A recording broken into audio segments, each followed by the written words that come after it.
एक कहानी और किस्सा शुरू करते हैं।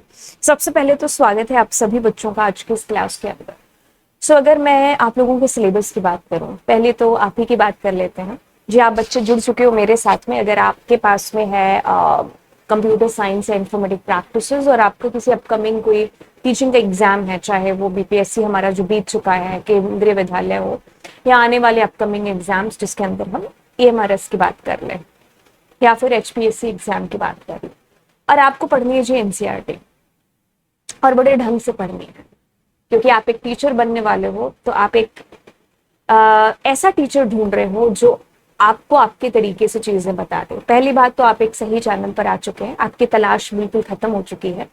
या आपको थोड़ी देर में, या फिर आप अगर मेरा कोई भी लेक्चर, आप कोई भी उठा करके लेक्चर देखोगे, ये चीज आपके दिल तक है जो फील कर जाएगी। चलिए, अब आपकी बात हो चुकी है और इस क्लास की बात करते हैं। इस क्लास में देखिए मैं क्या करने वाली हूँ, मैं आपको कराने वाली हूँ चैप्टर फंक्शंस। यूं तो ये चैप्टर केवीएस की अगर आप प्लेलिस्ट की बात करोगे हो चुका है, उसके अंदर मैंने आपको वन शॉट में सारे वीडियोस को अलाइन करके बना दिया। एनसीईआरटी के अंदर स्पेसिफिकली पढ़ेंगे। जब आप एनसीईआरटी को के अंदर से इस चैप्टर को ढूंढने जाते हो ना, तो आपको सिलेबस में तो ये क्लास 12 कंप्यूटर साइंस का है, लेकिन आपको मिलेगा नहीं एनसीईआरटी के अंदर, क्योंकि एनसीईआरटी अभी जो नया वाला प्रिंट है वो आपको मतलब प्रिंट नहीं मिले दिखेगा उसका। और कहने का तात्पर्य या मतलब इतना सा कि ये जो फंक्शन चैप्टर है ना, पुरानी एनसीईआरटी के अकॉर्डिंग 2021 से पहले ये आपका था कंप्यूटर साइंस 11th के अंदर, फिर इसको कट करके 12th में इन्वॉल्व किया गया, ऐड किया गया। तो अब आपको एनसीईआरटी के जो 11th है ना, उसके अंदर आपको ये मिल जाएगा। ठीक है, तो मैं आपको अपना फोल्डर दिखा दूं। तो ये देखो, मेरा क्लास 11 कंप्यूटर साइंस का फोल्डर है और इसके अंदर यहाँ पर ये 7वां नंबर चैप्टर है। ठीक है, तो क्या ही फर्क पड़ता है 11th का हो या 12th का हो, हमें तो पढ़ने से मतलब है ना। कोई आके बस ढंग से पढ़ा दे, बस वही चीज। ठीक है, तो चलिए अब हम फंक्शंस की बात करते हैं और चैप्टर नंबर 7 जिसकी बात यहाँ पर हो रही है। okay. Till now we have written some programs and might have realized that as the problem get complex, the number of lines in a program increase, which makes the program look bulky and difficult to manage. Consider the following program statement. देखिए, पहली 4 जो लाइनें हैं उसमें बड़े अच्छे ढंग से आपकी एक शुरुआत कराई जा रही है। देखो क्या है कि जब हम छोटे मोटे प्रोग्राम्स करते हैं तब तो नहीं, लेकिन जब हम बहुत बड़े बड़े प्रोग्राम्स करते हैं, हमें काफी एक सॉफ्टवेयर के ऊपर काम करना है, तो हम एक सॉफ्टवेयर बना रहे हैं, उसके अंदर बहुत सारे ऑपरेशंस हो रहे हैं। ठीक है, आप एक छोटा सा आपको मैम प्रोग्राम बनाने के लिए कहती है कि आप एक ऐसा प्रोग्राम बना दो जिसमें 2 वैल्यूज आप यूजर से लो और आप यूजर से ये भी पूछो कि तुम्हें उन दोनों के बीच में प्लस कराना है या माइनस कराना है या मल्टीप्लीकेशन। ये हम सब ने किया होगा मेन्यू ड्रिवन के अंदर, है ना। तो अब यही चीज मतलब मैं फंक्शन के थ्रू कैसे करूंगी, या इसको और भी इजी समझे तो मतलब आपका जो बहुत बड़ा सा कोड बन जाएगा, एक सॉफ्टवेयर अगर आपने बनाना है, एक अपने बहुत बड़े प्रोजेक्ट पर काम करना है, तो उसमें कॉम्प्लेक्सिटी भी उतनी होगी, है ना। उतनी ही आप उसमें चीजें इन्वॉल्व करोगे, नंबर ऑफ लाइन्स आपकी बढ़ जाएंगी। तो जब नंबर ऑफ लाइन्स आपकी बढ़ेंगी तो हमारे लिए बड़ा मुश्किल हो जाएगा उस कोड को थोड़े टाइम के बाद में समझ पाना कि अब क्योंकि उसमें नंबर ऑफ लाइंस ज्यादा है, मैनेज नहीं हम लोग उसको कर पाएंगे, है ना। जैसे कि इसके लिए मैं एक हमेशा एग्जांपल देती हूँ कि मान लीजिए एक एग्जांपल कि ये हमारा घर है।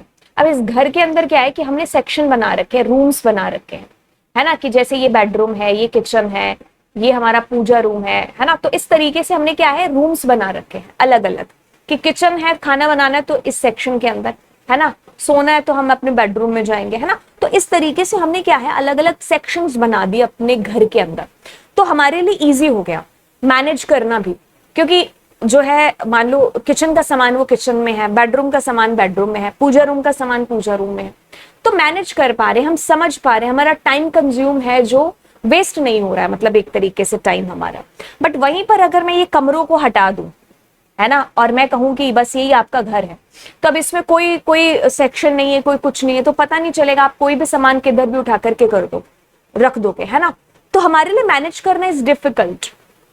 तो वही चीज है कि आपका एक प्रोग्राम है, उस प्रोग्राम के अंदर आप मतलब बहुत सारे डिफिकल्ट चीजें अलग अलग आप कर रहे हो, मतलब छोटे प्रोग्राम्स के साथ तो ओके, लेकिन आप एक बड़े प्रोग्राम, एक बड़े प्रोजेक्ट के ऊपर काम कर रहे हो तो उसमें नंबर ऑफ लाइंस भी आपके ज्यादा होंगे, नंबर ऑफ चीजें जो आप उसके अंदर कर रहे हो, फंक्शंस इन्वॉल्व कर रहे हो, आप कॉम्प्लेक्सिटी उसकी इतनी बढ़ा रहे हो, तो थोड़े टाइम के बाद में आपके लिए ये डिफिकल्ट हो जाएगा इतनी सारी लाइनों को मैनेज करना। हो सकता है उसमें आपको कुछ लाइनें बार बार यूज करनी हो, है ना, जैसे वो यूजर से 2 नंबर लेकर के आपको उनके साथ प्लस कराना है, कभी माइनस कराना है, वैल्यूज तो वही 2 है, लेकिन बार बार उनके ऊपर अलग अलग ऑपरेशन परफॉर्म कराने हैं आपको, है ना, तो अब आपको रीयूज भी करनी है कुछ लाइनें।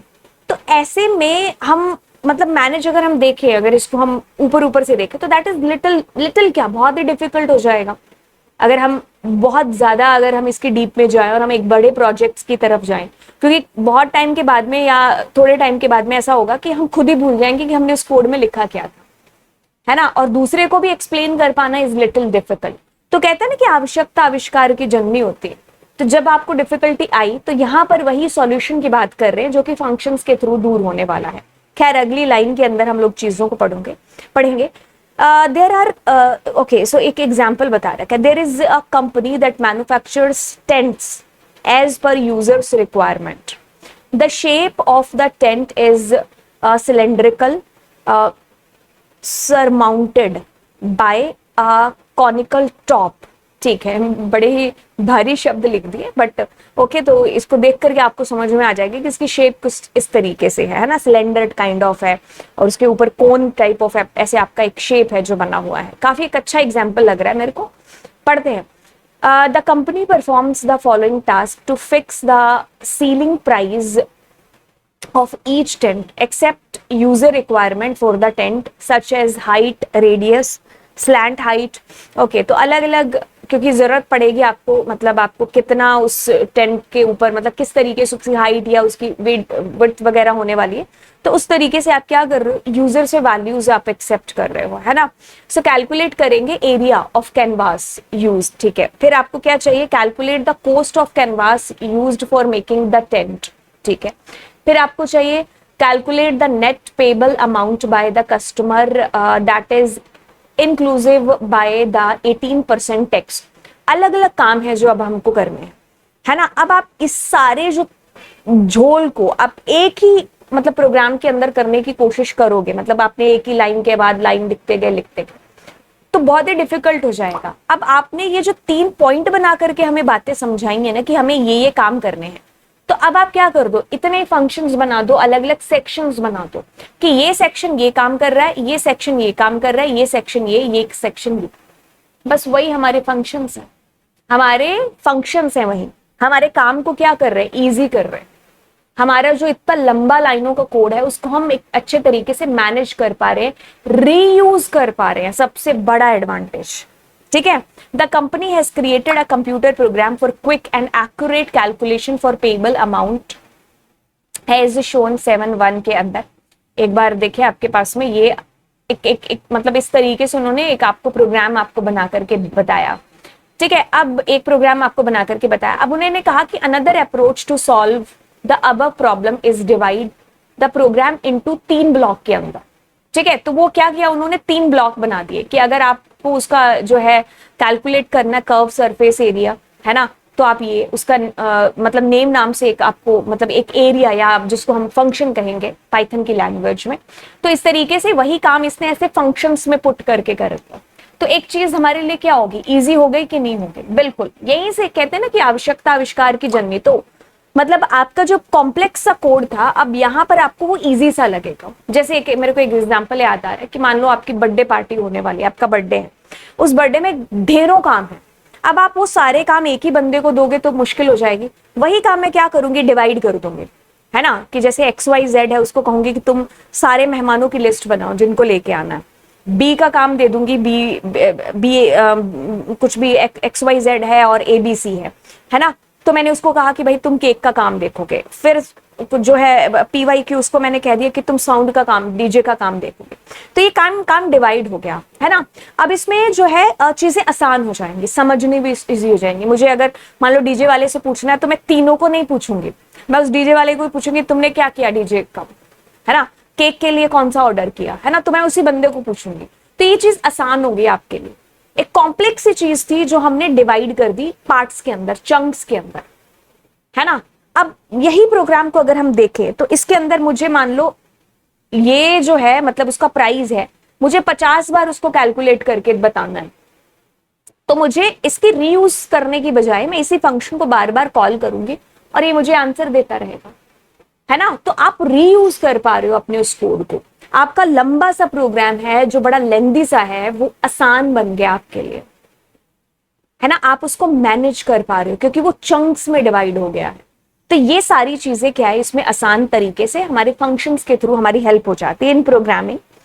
The use of function is one of the mean to achieve modularity and reusability. ये सबसे बड़ा आप कह दो कि इसका एडवांटेज है रीयूजेबिलिटी एंड मॉड्युलैरिटी, इसीलिए हम इसको मॉड्यूल्स भी है जो कहते हैं। Function can B defined as named group of instruction that accomplish a specific task when it is in. So in programming, the use of function is one of the means to achieve modularity and reusability. Module भी बोलते हैं हम function को, and this is one of the most advantage, most आप कह लो कि asked आप कह लो क्वेश्चन के अंदर से है कि भाई reuse जब आपको करना है आपके प्रोग्राम के अंदर 50 लाइन है, उसमें से 5 लाइनों को आपको 50 बार यूज करना, तो आप कैसे करोगे? ऑफ कोर्स आप फंक्शंस का इस्तेमाल करने वाले। Okay, so function can be defined as name group of instruction that accomplish a specific task when it is involved. तो आपने उसके अंदर कुछ स्पेसिफिक लाइनें लिख दी, जैसे कि मुझे मान लीजिए मैं यहाँ पर कुछ मैंने ए लिया, इनपुट करा दिया, एंड अब मैं कहूंगी एंटर ए, एंड अब मैं कहूंगी एंटर बी। ठीक है, तो अब मेरे को इनको कभी मतलब मान लो मेरे को जोड़ना है, कभी मतलब माइनस करना है ना। तो अब मैं माइनस भी करना चाहती हूँ, कभी जोड़ना भी चाहती हूँ, तो मैं ऐसे में कैसे है जो कर सकती हूँ। तो जैसे अगर मैं यहाँ पर एक सी ले लेती हूँ, ए प्लस बी, अब यही चीज को मेरे को बार बार कराना है ना। आप कहोगे लूप के थ्रू है जो आप कर लो, ठीक है, लूप हमारा एक ऑप्शन हो सकता है, बट अगर मैं कहूँ कि मेरे को जो है यहाँ पर प्लस भी करना है और इसको माइनस भी है जो करना है ना, और मेरे को मल्टीप्लाई भी है जो करना है, तो यस, तो अब मेरे प्रोग्राम के अंदर ना बहुत सारी चीजें होंगी। एवरेज भी निकालना है, चलो, है ना, मुझे 4-5 सब्जेक्ट मैंने ले ली, उनको मेरे को एवरेज निकाल करके देना है ना, और यही चीज मुझे बार बार करनी है। तो बार बार means I want to reuse that particular जो हमारे पास सेट ऑफ लाइन्स हैं, उसको मैं रीयूज करना चाह रही हूँ। तो ऐसे में मेरा फंक्शन है जो मेरी मदद करेगा। ठीक है, मैं करने वाली कुछ नहीं हूँ, बस इस चीज को फंक्शन के अंदर पुट करूंगी। ठीक है, यूजर डिफाइंड फंक्शंस के अंदर वही चीज आपको इसके अंदर बोली है कि function can defined as a named group of instructions. तो ग्रुप ऑफ इंस्ट्रक्शंस आपने उसके अंदर लिख दिया क्योंकि आप उन इंस्ट्रक्शंस को बार बार यूज करना चाह रहे हो। ठीक है, वो एक स्पेसिफिक टास्क कर रही हैं। ठीक है, जैसे ये 2 नंबर को जोड़ने का ही है, तो आपको जब 2 नंबर को जोड़ना है, you just call to that function और वो आपका काम कर देगा। जैसे प्रिंट फंक्शन है, क्योंकि फंक्शन शब्द is not a new for us. अब आपको जब जब प्रिंट करना है तो आप प्रिंट को कॉल करते हो ना, प्रिंट आपका काम करके देता है। ये बना बनाया फंक्शन है। आपको यूजर से इनपुट लेना था तो आपने इनपुट फंक्शन को यूज किया। तो इनपुट के अंदर भी क्या हो रखी है, प्रोग्रामिंग हो रखी है कि जब यूजर वैल्यू मांगे तो वो कीबोर्ड से आपको एक्सेप्ट करनी है ना। तो अलग अलग फंक्शंस हैं, ये पाइथन के खुद के बने हुए फंक्शंस हैं। हम खुद के फंक्शंस बनाना चाह रहे हैं जिसके लिए हम ये चैप्टर पढ़ रहे हैं और जो यूजर डिफाइंड फंक्शंस कहलाते हैं। खैर आगे बात करेंगे। कहते हैं कि once defined a function can be called repeatedly from different places of the program without writing all the codes of that function every time, और it can be called from inside another function by simply writing the name of the function and passing the required parameter. Okay, एक function आपने बना दिया, अब आपको उसको 100 बार उसे काम कराना है या 50 बार, आप उतनी बार उसको कॉल करो, उतनी बार वो आपको आंसर है जो देगा। उसके अंदर आपने वो लाइंस लिखी हुई हैं जो बार बार आपके लिए रन होंगी जब जब आप उसको कॉल करोगे। आप इसको कहीं से भी कॉल कर सकते हो, इवन किसी दूसरे फंक्शन की बॉडी से भी आप कॉल कर सकते हो।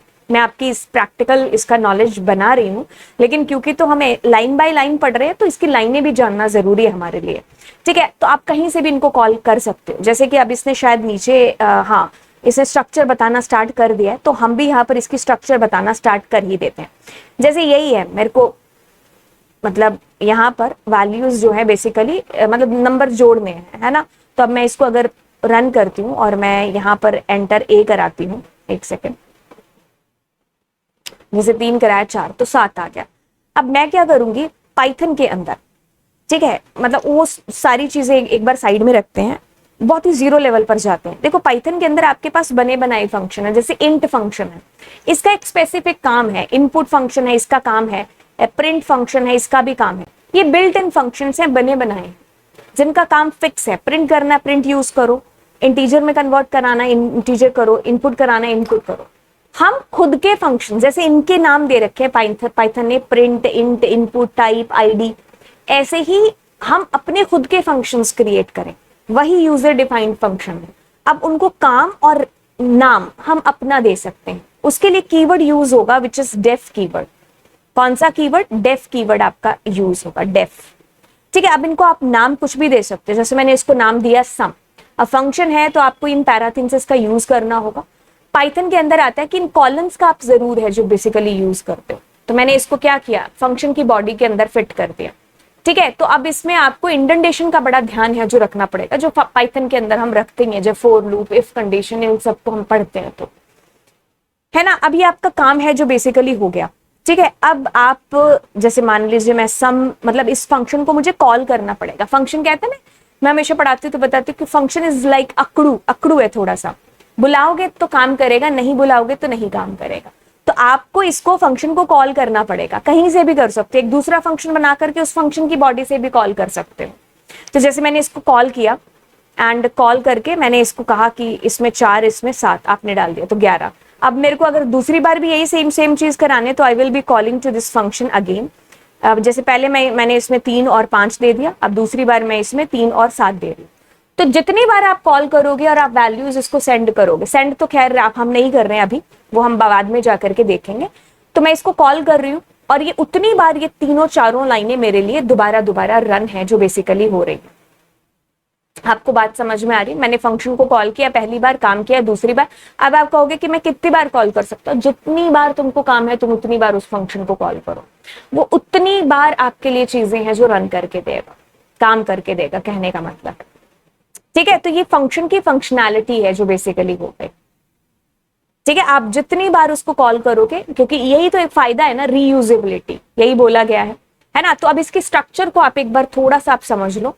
देखो मुश्किल नहीं है, चीजें नई हो सकती हैं। जैसे मैं हमेशा अपनी क्लासेस में कुछ बोलूं ना बोलूं तो ये चीज मैं जरूर बोलती हूँ कि चीजें आपके लिए नई हो सकती, बट नहीं होंगी इसलिए मुश्किल होंगी।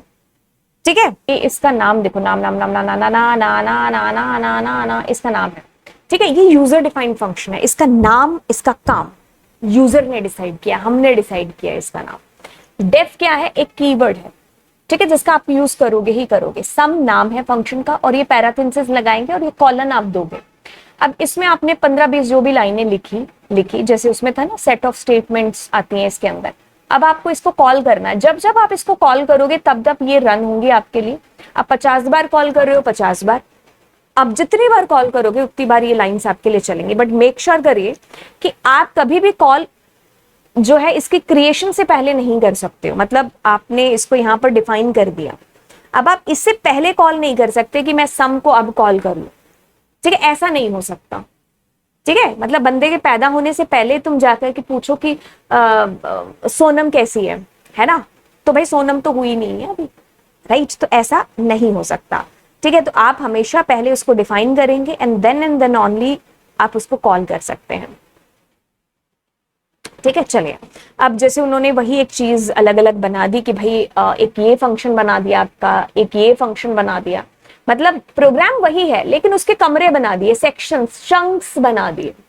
ठीक है, चंक्स में आपका प्रोग्राम है जो डिवाइड कर दिया। तो इससे क्या हो गया, आसान हो गया आपके लिए समझ पाना कि अच्छा अमाउंट वाली चीज यहां हो रही है, ये वाली चीज यहां हो रही है, ये वाली चीज यहां हो रही है। जब आपको जो चीज से जरूरत है, आपको जो जितनी बार आपको चंक यूज करना, you will be calling to that particular chunk और आप काम कर सकते हैं। ठीक है, मिक्स कुछ भी नहीं हो रहा है, बहुत बड़ा सा प्रोग्राम है जिसके आपने हिस्से कर दिए, डिवाइड कर दिया उनको उनके काम के अकॉर्डिंग अलग अलग। मैं मतलब मान लीजिए एक ही प्रोग्राम है, उसमें आपने बच्चों के मार्क्स भी लेने हैं, उनका सम भी निकालना, उनका एवरेज भी। तो बजाय इन तीनों चीजों को एक साथ करने की आप क्या करते हो, आप इनको चंक्स में फंक्शंस बना देते हो कि बच्चों की वैल्यू एक्सेस करनी, उसके लिए फंक्शन है, सम के लिए है, एवरेज के लिए। अब आप उनको काम भी खुद का दे रहे हो, नाम भी आप उनको खुद का दोगे, तो ये यूजर डिफाइंड फंक्शन होते हैं। ठीक है, और बस ये है। और इसका सबसे बड़ा जो एडवांटेज है वो यहीं पर आपको मिल जाएगा कि आपके पास में रीयूज कर पाओगे आप कोड को। Suppose in further the company decides to design another type of tent. ठीक है, तो अगर आप जो है दूसरे टाइप का जो ऊपर एग्जांपल उसके अंदर है कि भाई the base is rectangular while the upper part remains same. ठीक है, तो नीचे आप उसमें सिलेंडर की बजाय आप रेक्टेंगल ऐसा वाला चाह रहे हो। So in such scenario some part of the existing code can be reused by calling. हाँ, तो हमें कुछ ही हिस्सा तो चेंज करना है ना, तो अब हमें ऐसे टेंट की वो रखनी है हिस्सा, तो अब हमें जो वैल्यूज हम यूजर से ले रहे हैं या ऊपर का पोर्शन है वो तो हमें चेंज करने की जरूरत नहीं है, हम उसको तो रीयूज कर ही सकते हैं, बाकी जो चेंज करना है वो हम करेंगे। If the company develops another product or provides services and where 18% tax rate to be applied, the programmer can use the function। ठीक है, तो उस जो फंक्शन था हमारा जिसमें हम 18% लगा रहे थे टैक्स, तो वो भी फंक्शन हमारा जो है रीयूज हो सकता है। सेम फंक्शन हमारा किसी और प्रोडक्ट के लिए भी यूज हो सकता है अगर वो कंपनी और अलग प्रोडक्ट्स के ऊपर काम करती है तो। ठीक है, तो दैट मीन्स कि हम रीयूज कर सकते हैं। जैसे ये वाला एग्जाम्पल कि एक में एवरेज निकल रहा है, एक में हम मार्क्स का सम कर रहे हैं और एक में बच्चों की एंट्री यूजर से हो रही है। अब मान लीजिए आपको सिर्फ एंट्री करानी है, कुछ और काम करवाना है आपको, तो आप इस फंक्शन को रीयूज करो, जितनी बार कर सकते हो, है ना। तो ऐसे करके हम अपने फंक्शन की रीयूजेबिलिटी है, जो आप वो फंक्शन की फंक्शनैलिटी है या एडवांटेज है, उसका फायदा उठा सकते हैं। Increases readability particularly for longer code as by using function the program is better organized and easy to understand। आसान हो जाएगा हमारे लिए समझना हमारा प्रोग्राम। ठीक है, तो हम उसको अच्छे तरीके से ऑर्गेनाइज कर पाएंगे, हम उसको मैनेज कर पाएंगे, बार बार यूज रीयूज है जो कर पाएंगे।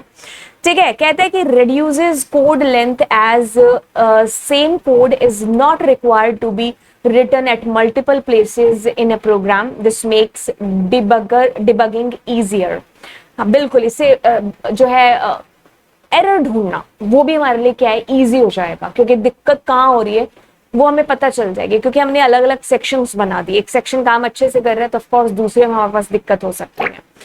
Increase the reusability as function can be called from another function, another program, thus we can reuse or build upon already defined function and avoid repetition of writing the same piece of code again and again। लिखने की बजाय आप उस function को just call करिए, वो आपके लिए वही लाइनें दोबारा दोबारा रन कर सकता है, यानी कि रीयूज कर सकते हैं उतने से चंक को, उतने से पार्ट्स को बार बार, है ना।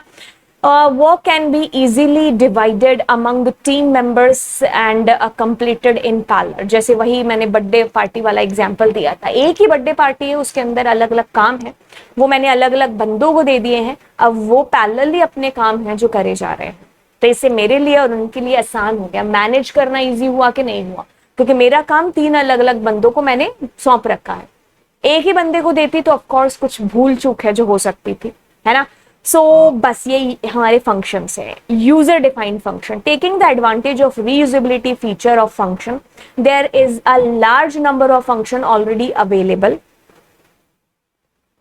इन पाइथन अंडर स्टैंडर्ड लाइब्रेरी। ठीक है, जो आप पढ़ चुके हो, या फिर मैं आपको बता दूं, जैसे मैथ्स है, जैसे रैंडम फंक्शन, रैंडम है और उसके अंदर रैंडम फंक्शन वगैरह यूज होते हैं। आपके पास काफी सारी ऐसी लाइब्रेरीज हैं जिनका आप इंपोर्ट करके आप उनके फंक्शंस का इस्तेमाल करते हो, तो वो भी फंक्शंस हम यूज करते हैं। ठीक है, we can directly call these functions in our program without defining them. ठीक है, जैसे प्रिंट हो गया, जैसे हमारे पास में इनपुट हो गया, इंट हो गया, है ना, तो हम इनको डायरेक्टली कॉल कर देते हैं, ये पहले से बने हुए फंक्शंस है पाइथन के अंदर। However in addition to standard libraries we can define our function while writing the program। Such functions are called user defined functions। कहता है कि okay, however in addition to standard libraries we can define our own functions. हम ऐसे functions बनाना चाह रहे हैं जो है ही नहीं है पाइथन के अंदर। हम खुद के फंक्शंस, जैसे अभी हमने जो एवरेज है, मार्क्स सम वाला है, या जो अभी आपके पास वो टेंट वाला है ना, तो हम अपने खुद के फंक्शंस ऐसे बनाना चाह रहे हैं, उनको नाम और काम हम खुद का देना चाह रहे हैं। तो yes, that is possible, that are called user defined functions. ठीक है, so thus a function defined to achieve some specific या some particular task as per the programmer's requirement is called user defined function. ठीक है, तो creation में आपको एक बार समझा चुकी हूँ, अगली क्लास में हम यहीं से चीजों को शुरू कर रहे होंगे। यहाँ पर आपने ये समझा कि फंक्शंस क्या हैं, फायदे क्या हैं, आज से पहले आपने फंक्शंस यूज किए हैं तो कौन कौन से फंक्शंस आप यूज कर चुके हो, है ना, और फिर आपको क्यों जरूरत पड़ रही है यूजर डिफाइंड फंक्शंस की, और ये सारी चीजें हमने की। थोड़ा सा प्रैक्टिकल हमने देख लिया, अगली क्लास में हम और इसको प्रैक्टिकली देख लेंगे। तो चलिए, आपको मिलते हैं नेक्स्ट क्लास में। Thank you so much and yes, don't forget to subscribe the channel. जरूर आप करेंगे, दोस्तों के साथ शेयर करेंगे। व्हाट्सएप चैनल का लिंक, टेलीग्राम चैनल का लिंक एंड इंस्टाग्राम का लिंक मैं नीचे डिस्क्रिप्शन बॉक्स के अंदर दे दूँ। Thank you so much and yes, bye bye.